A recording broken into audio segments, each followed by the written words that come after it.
shows, and I was like, really? I couldn't deal with that one. What's that one that ran around? Who? The Asian. Everything, Everybody, and everything and nothing, and I'm confused. No, we didn't love that either. I didn't. And really Tar, I haven't seen.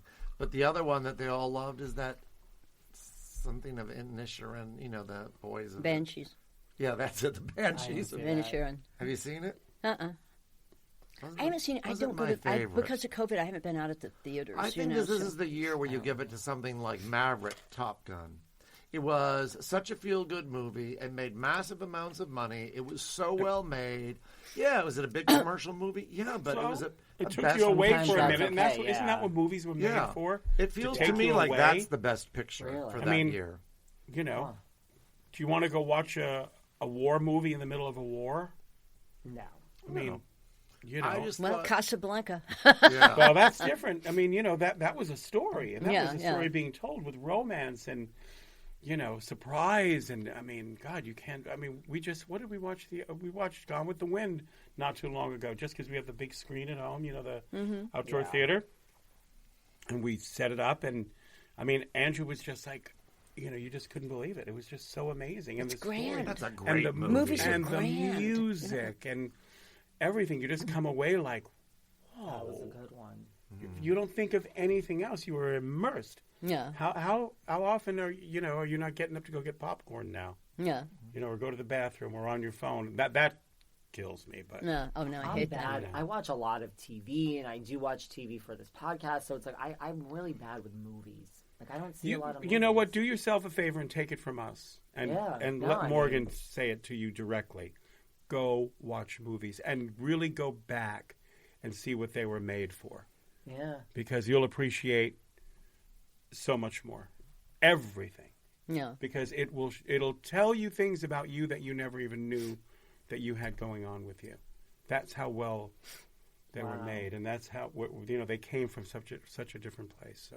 Well, it's fun. I mean, like you asked about actors. I mean, I would like to work with Colin Farrell. I've always liked his work.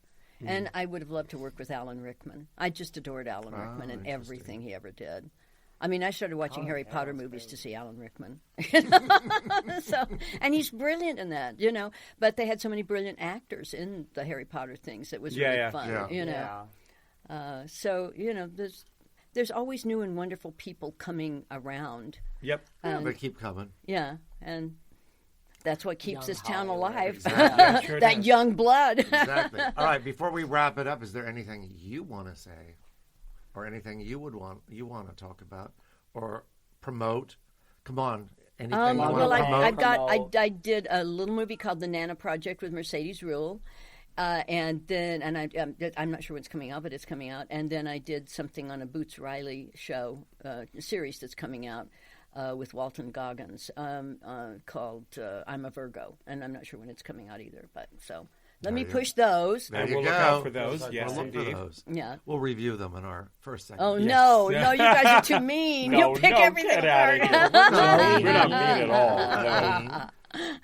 No, we talk about honesty and saying what's on our mind. Yes, we do. But we always leave room for our friends. Yeah. Oh, and Walton Goggins. I was really excited to work with Walton Goggins. I love his work.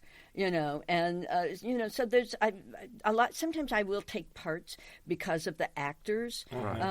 Like I took one movie in Germany in the late 80s because I wanted to work with an actor named Armin Muellerstahl, who I knew from some of his Fassbender work. And he came over. He came over and got nominated for stuff and everything. Did Avalon and different things. And what was that first Tom Hanks with the Da Vinci Code? He was in one of those. And it's you just see people that you would like to work with. Right. Like I was so thrilled I took the pilot of Hotel to have scenes with Bette Davis. I mean, you do make those decisions sometimes. Yeah, I mean, that's understandable. Exactly. Yeah. Wow. All right. David, final question? No, Final question. We have covered a lot. Is there anything in this business you haven't done, that you still want to do? I'd like to do more movies, or they're doing so many interesting things on streaming now. I'd like to do more of that because the movie business has moved more into superheroes and repeat, right. whereas streaming seems to be the more innovative kind of thing. The and cable still has networks, the creativity. yeah. So I'd like to get the on parts are something great. like that. That's kind of breakthrough.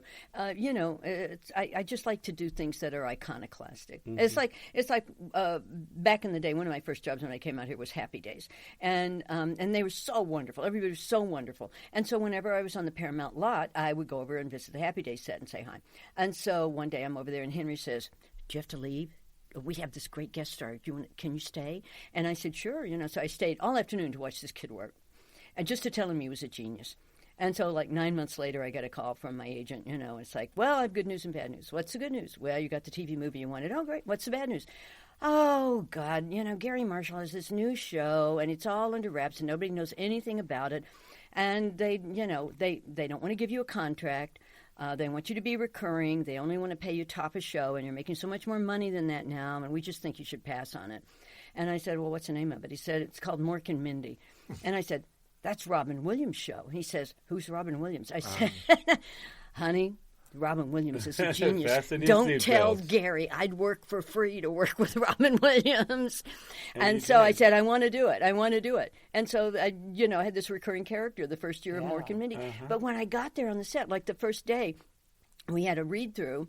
And I went to see the taping because the show wasn't on the air yet. I went to see the taping because I'd seen him do the Mort character on Happy Days, and so I knew the Mort character. But I went to the taping of the show before mine, so I could see the character relations and stuff, being actor, And I could see Robin with all his Topanga Canyon friends in the commissary, with the purple mohawks and everything pierced in 1978, and looking at me and thinking, "Oh God, what did they send me, Miss White Bread America?"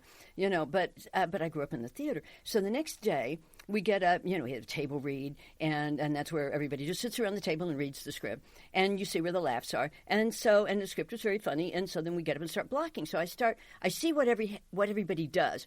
They start with the script, and then Robin starts riffing, and Robin just goes, and everybody stands back and watches Robin go. And when Robin starts kind of running out of material, which Robin will never admit he's running out of material, the director says, "Let's get back to the script." And so, so I get up to start blocking with him, and we start off, and he throws something out, and I throw something out. And he looks at me, and he throws something out, I throw something out, he throws something out, and he comes over and grabs me, holds me, and he says, "Mama, you're one of me."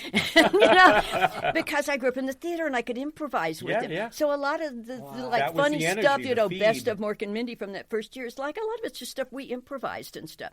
So it's always like you're always looking for those things where you feel that you're accomplishing something for you as an artist, or a schmaltzy artist, but to do something iconoclastic that hasn't been done before, that's going to catch people off guard, and something that reminds you of why you got in the business to begin with. Yeah. Well, thank you for being thank with us you. today. Thanks for having me. Thank you. Thanks for having me. It was so much fun as always, and it's so good to see you Oh, like good to this. see you. I miss you. I miss you too. It's so good to see you. So we'll do dinner.